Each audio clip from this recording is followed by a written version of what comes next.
शांति 27 दिसंबर 2021 की साकार मुरली है।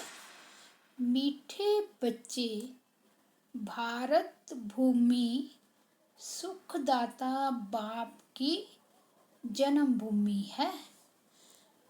बाप ही आकर सभी बच्चों को दुख से लिबरेट करते हैं।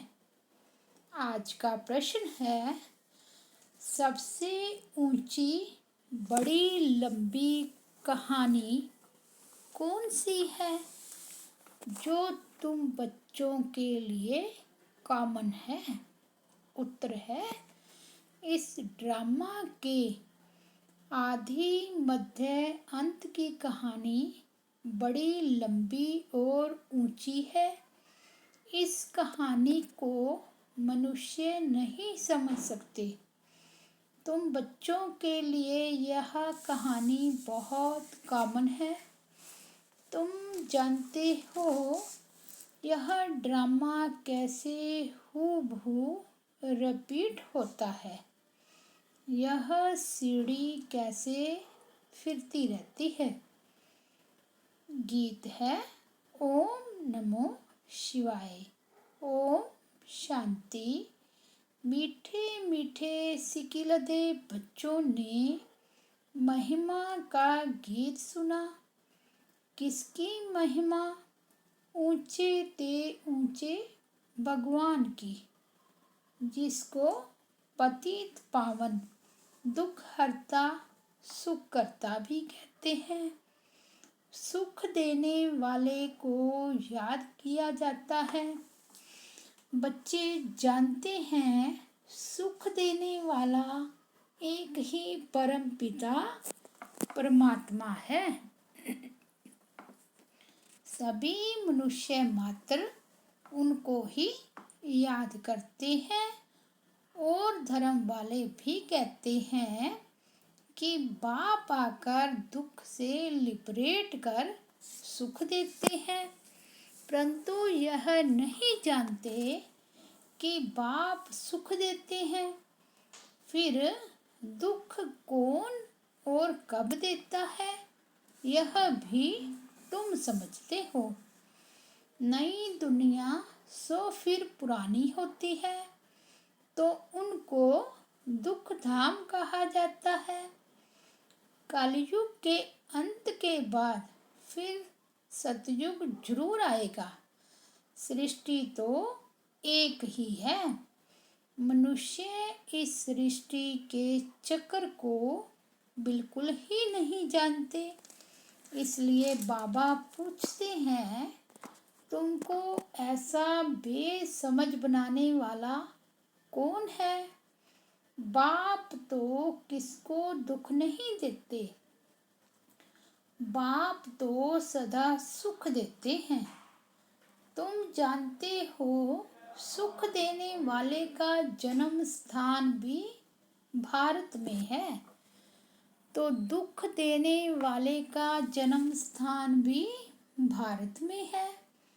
भारतवासी शिव जयंती भले मनाते हैं, परंतु समझते कुछ भी नहीं है। वह है ऊंचे ते ऊंचे भगवान की जयंती। उनका नाम है शिव। यह किसको पता नहीं पड़ता है। रावण को वर्ष वर्ष जलाते रहते हैं, परंतु वह क्या चीज है, कब से आया है, क्यों जलाते हैं, यह कुछ भी नहीं जानते हैं। ड्रामा के प्लान अनुसार उनको यह पता होना ही नहीं है। बाप समझाते हैं, हर एक का पार्ट अलग अलग है। मनुष्य का पार्ट ही गाया जाता है। मनुष्य ही समझदार है, जानवर तो बेसमझ हैं। इस समय मनुष्य भी बेसमझ बन पड़े हैं। यह जानते ही नहीं कि दुख हरता सुख करता पतित पावन कौन है। पतित कैसे बने हैं और पावन कैसे बनेंगे। पुकारते हैं परंतु अर्थ नहीं जानते। इस समय है ही भक्ति मार्ग, शास्त्र भी सब भक्ति मार्ग के हैं। शास्त्रों में कोई सद्गति का ज्ञान नहीं है। कहते भी हैं ज्ञान भक्ति वैराग्य, बस इतना बुद्धि में आता है, इसका भी अर्थ नहीं जानते। ज्ञान का सागर एक ही परम पिता परमात्मा है, जरूर उनको ही ज्ञान देना है। वही सतगुरु सद्गति दाता है, इसलिए उनको पुकारते हैं आकर दुर्गति से बचाओ। द्वापर में हम पहले सतो प्रधान पुजारी बनते हैं, फिर पुनर्जन्म लेते उतरते आते हैं। जो भी मनुष्य आते हैं सीढ़ी तो जरूर उतरेंगे ही। भल बुद्ध आदि का नाम सीढ़ी में नहीं दिया है। अगर उनको दिखाओ भी तो भी उन्हें भी सीढ़ी तो उतरनी है ना। उनको सतो रजो तमो में तो आना ही है। अभी सब तमो प्रधान है। अब बाप समझाते हैं ये शास्त्र सब भक्ति मार्ग के हैं, जिसमें अनेक प्रकार के कर्म कांड हैं।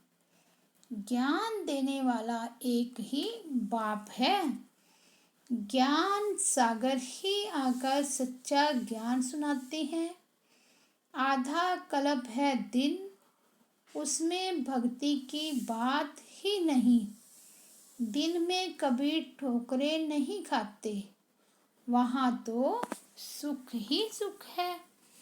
वह बाप का वर्षा तुमको कल्प के संगम पर मिलता है। यह ज्ञान बाप उन ही बच्चों को देते हैं जिनको कल्प पहले दिया था और कल्प कल्प देते ही रहेंगे। उनकी बुद्धि में ही बैठेगा कि रचयिता ही रचना का ज्ञान दे रहे हैं। चित्र कितने बनाते हैं, फिर उनके कैलेंडर्स भी बनेंगे। नई चीज कोई निकलती है तो वह फैलती है। अभी भारत में रचयिता बाप आकर रचता और रचना का ज्ञान दे रहे हैं। यह भी फैलेगा और बाहर सबके पास जाएगा। फिर वह कह नहीं सकेंगे कि हम स्वर्ग में क्यों नहीं जाते। सबको पता पड़ जाएगा बना बनाया ड्रामा है, इसमें फर्क पड़ ही नहीं सकता। दुनिया में तो अनेक मत हैं। कोई कहते नेचर है, कोई कहते आत्मा निर्लेप है। पिछाड़ी में एक बाप का ही सुनेंगे, समझेंगे बराबर हम इस ड्रामा के एक्टर्स भी हैं। यह वैरायटी धर्मों का झाड़ है। सबकी बुद्धि का ताला खुल जाएगा। अभी ताला बंद है।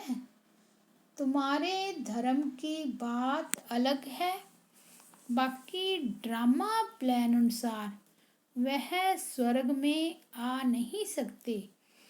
हमारा धर्म संस्थापक फलाने समय पर आया, क्राइस्ट कोई स्वर्ग में थोड़े ही आया। यह सब बातें इस झाड़ से ही बुद्धि में आएगी, सीढ़ी से नहीं। झाड़ बड़ा अच्छा है, समझेंगे यह बना बनाया नाटक है। बाकी योग की बात तुम समझते हो। हम पावन बन बाप को याद करें तो विकर्म विनाश हो। जब योग युक्त हो जाएंगे तब अपना भी पता पड़ जाएगा। रचता और रचना की नॉलेज आगे चलकर सब समझेंगे, अभी नहीं। ड्रामा भी बड़ा युक्ति से बना हुआ है। लड़ाई तो लगनी ही है। अभी तुम्हारी बुद्धि में यह ड्रामा का राज है। अगर कोई नया आ जाता है तो शुरू से लेकर समझाना पड़ता है। यह बड़ी लंबी कहानी है बहुत ऊंची, मगर तुम्हारे लिए कॉमन है। तुम जानते हो यह सीढ़ी का चक्कर कैसे फिरता है। बाप कहते हैं, मीठे बच्चे, भक्ति मार्ग में तुमने कितनी तकलीफें ली हैं। यह भी ड्रामा में नूद है। यह सुख दुख का खेल तुम्हारे ऊपर बना हुआ है। तुम बहुत ऊंच भी बनते हो तो नीच भी बनते हो। बाप कहते हैं, मीठे बच्चे, मैं इस मनुष्य सृष्टि का बीज रूप हूँ। झाड़ का सारा नॉलेज तो जरूर मेरे पास ही होगा। बढ़ के झाड़ का मिसाल भी इनके ऊपर ही है। सन्यासी लोग भी मिसाल देते हैं, परंतु उनकी बुद्धि में कुछ भी नहीं है। तुम तो जानते हो कैसे आदि सनातन देवी देवता धर्म प्राय लोप हो जाता है। अभी वह फाउंडेशन है नहीं, बाकी सारा झाड़ खड़ा है। सभी धर्म है, बाकी एक धर्म नहीं है। बाढ़ का झाड़ भी देखो कैसे खड़ा है, थुर है नहीं, फिर भी झाड़ सदैव हरा भरा है। दूसरे झाड़ फाउंडेशन बगैर सूख जाते हैं, क्योंकि थुर बगैर पानी कैसे मिले। परंतु वह बड़ का झाड़ सारा ताजा खड़ा है। यह वंडर है ना। वैसे ही इस झाड़ में भी देवी देवता धर्म है नहीं, अपने को समझते ही नहीं है। देवता धर्म के बदले हिंदू कह दिया है। जब से रावण राज्य शुरू हुआ है तो देवी देवता कहलाने लायक नहीं रहे हैं, तो नाम बदल हिंदू रख दिया है। देवताओं के सिर्फ जड़ चित्र निशानी जाकर रही है, जिससे समझते हैं स्वर्ग में उनों का राज्य था। परंतु वह स्वर्ग कब था यह कोई जानते ही नहीं। सतयुग की आयु बहुत लंबी चौड़ी कर दी है। जो पास्ट हो गया है वह फिर अपने समय पर ही रिपीट होगा। वही फीचर्स अभी थोड़े ही हो सकते हैं, वह फिर स्वर्ग में ही होंगे। यह ज्ञान तुम ही समझते हो, बाकी वह सब भक्ति करते पतित बनते रहते हैं। पावन दुनिया थी, तुमको बाप बैठ समझाते हैं। कहते भी हैं आप जानी जाननहार हैं।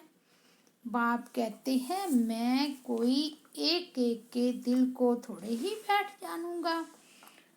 कोई कहते हैं, बाबा आप तो सब कुछ जानते हो, हम विकार में जाते हैं, आप सब जानते होंगे। बाप कहते हैं, मैं सारा दिन बैठ ये जानता हूँ क्या। मैं तो आया हूँ पतितों को पावन बनाने। तुम जानते हो हम बाबा से सुख का वर्षा ले रहे हैं, बाकी सब वापिस मुक्ति धाम में चले जाएंगे। कैसे जाएंगे, इसमें तुम्हारा क्या जाता है। बाप ही आकर मुक्ति जीवन मुक्ति में ले जाते हैं। हिसाब किताब चुकतू कर सबको जाना है। तुमको सतो प्रधान बनना है। तुम दूसरे की बात में क्यों जाते हो? तमो प्रधान से सतो प्रधान बनाने वाला एक ही बाप है। भक्ति मार्ग में ज्ञान की रत्ती नहीं हो सकती। कहते हैं ज्ञान और भक्ति। पूछो ज्ञान कितना समय और भक्ति कितना समय चलती है तो कुछ भी बता नहीं सकते। भक्ति अलग चीज है। बाप खुद ही समझाते हैं कि मैं कैसे आता हूँ, किसमें प्रवेश करता हूँ। मनुष्य भक्ति मार्ग में फंसे हुए होने के कारण मुझे मुश्किल ही पहचानते हैं। इसलिए तुम शिव शंकर के चित्र पर समझाते हो। वह दोनों को एक कर देते हैं। वह सूक्ष्म वतनवासी, वह परम धाम के वासी। दोनों के स्थान अलग अलग हैं, फिर एक नाम कैसे रख सकते? वह निराकारी, वह अकारी, ऐसे थोड़े ही कहेंगे। शंकर में शिव का प्रवेश है, इसलिए तुम शिव शंकर कह देते हो। बाप समझाते हैं मैं तो इस ब्रह्मा में प्रवेश करता हूँ। तुमको यह किसने बताया कि शिव शंकर एक है? शंकर को तो कभी कोई गॉड फादर नहीं कहते। उनको तो गले में सांप डाल शक्ल ही कैसी बना दी है, फिर बैल पर सवारी दिखाते हैं। शंकर को भगवान तो बिल्कुल ही नहीं मानेंगे। एक शिव बाबा ही भक्ति में सबकी मनोकामना पूर्ण करते हैं। शंकर के लिए तो सिर्फ कहते हैं आँख खोली तो विनाश हो गया। बाकी सूक्ष्म वतन में कोई बैल सर्प आदि थोड़े ही होते हैं। वह तो पैदाइश यहाँ की है। कितने पत्थर बुद्धि बन गए हैं, यह भी समझते नहीं कि हम पतित हैं। बाप कहते हैं मैं इन साधुओं का भी उद्धार करता हूँ।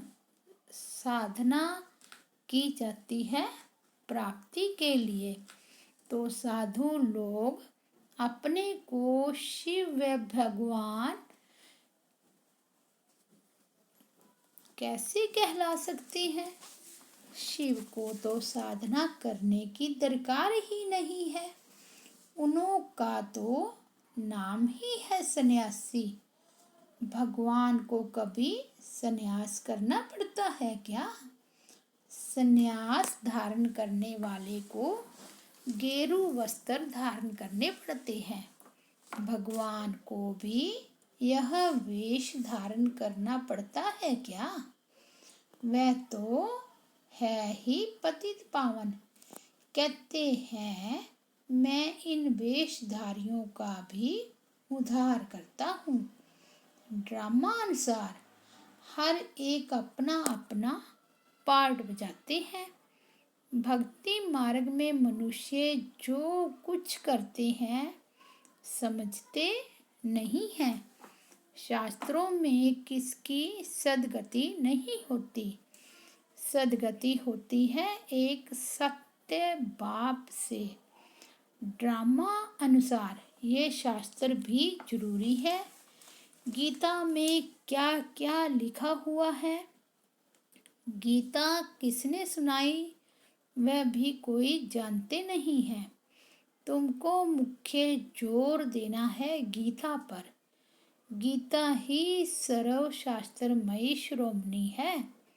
अभी यह धर्म शास्त्र किसने और कब रचा और इससे क्या हुआ कोई जानते नहीं। गीता में जो कुछ लिखते आए हो वह फिर रिपीट होगा।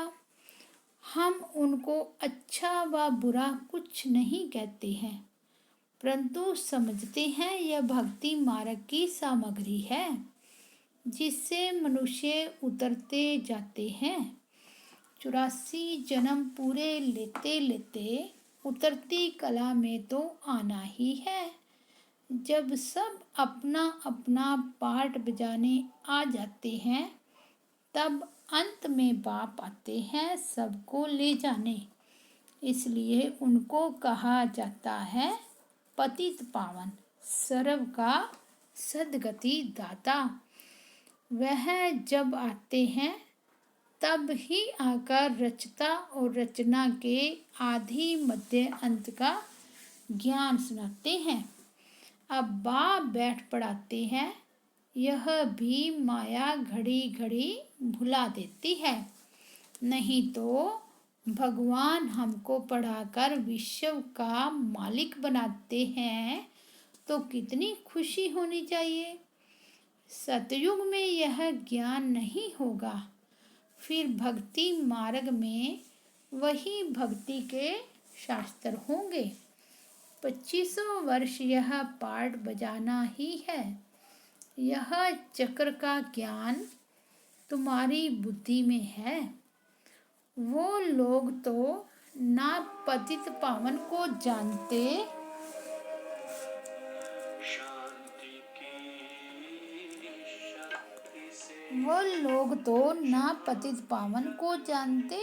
ना पावन से पतित कौन बनाते यह जानते हैं।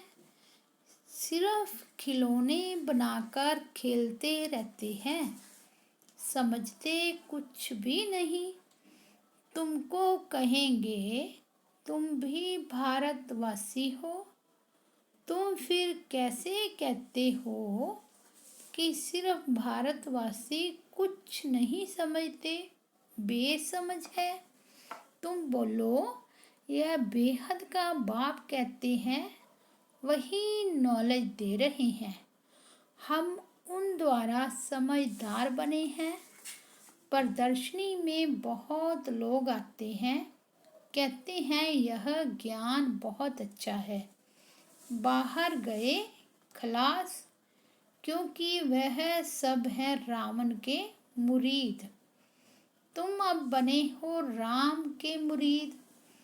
तुम बच्चों की बुद्धि में है कि हमको रचता बाप समझा रहे हैं, पति से पावन बना रहे हैं। बाप हमारा कल्याण करते हैं, हमको फिर औरों का कल्याण करना है। जितना बहुतों का कल्याण करेंगे तो ऊंच पद पाएंगे। यह है रूहानी सेवा। रूहों को ही समझाना होता है, समझती भी रूह है। आधा कल्प तुम देह अभिमानी बनते हो।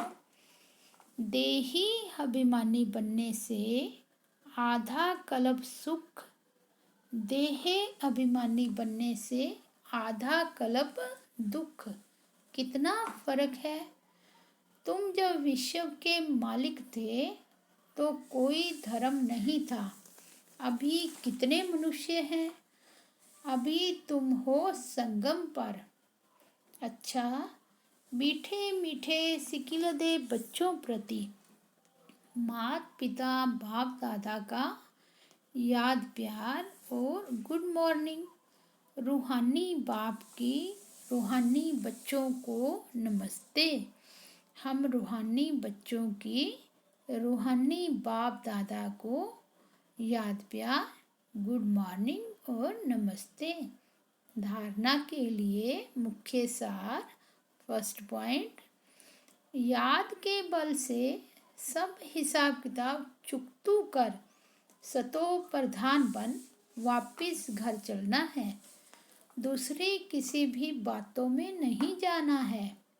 सेकंड पॉइंट, भगवान हमको पढ़ाकर विश्व का मालिक बनाते हैं, इसी खुशी में रहना है, रूहानी सेवा करनी है।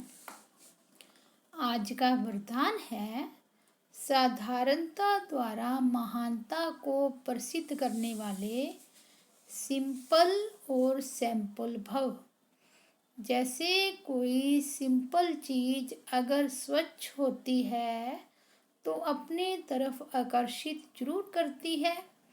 ऐसे मनसा के संकल्पों में, संबंध में, व्यवहार में, रहन सहन में जो सिंपल और स्वच्छ रहते हैं वे सैंपलपन सर्व को अपनी तरफ स्वतः आकर्षित करते हैं।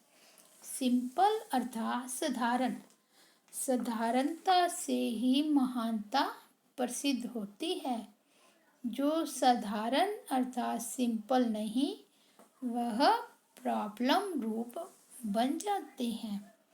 आज का स्लोगन है, दिल से कहो मेरा बाबा, तो माया की बेहोशी से बंद आंखें खुल जाएगी।